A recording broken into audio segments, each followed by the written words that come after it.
All right, for our front flip, this is our pike drill to help our students jump and start setting properly. The most important thing when you start doing your front flip, as you jump and throw your upper body down, everybody gets that part, right? They throw their upper body down. What they forget to do is that the bottom half of their body is still down here. It needs to go up, or else I'm just hucking myself into the floor. And that's where this one, I like to call it the booty pop drill, comes in. All right, so what we're gonna do is we're gonna start, I'm gonna demonstrate for you, and then I'm gonna have you try. You can have them start really close. The closer you are standing, the harder this is, but the safer it is. And then after they get good at this, you can add in some power.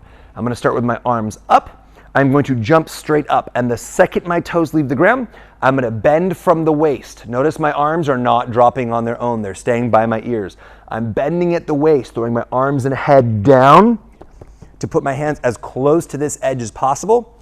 I'm gonna keep my feet as close as I can to this edge as possible as I pop my booty up to the ceiling in a pike position. So I'm going here. Woo!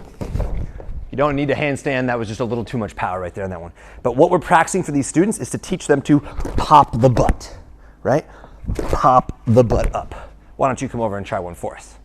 So I want you, notice he started a little far away. That means he's gonna be diving forward and training that. We don't want that. We want straight front flips to go straight up and down. So we're gonna go right here. Hands as close as we can here, and booty goes up. It is a very awkward feeling when you first try them, but this is what's gonna train you to pop that butt up in the sky. Let's see it again. Good. One thing to keep in mind is your student is gonna wanna throw their arms first. We wanna try to fight against that habit. Shoulders stay glued to your ears, and all of this moves in unison, not independently. Now what I want you to do, sir, is take one big giant step back.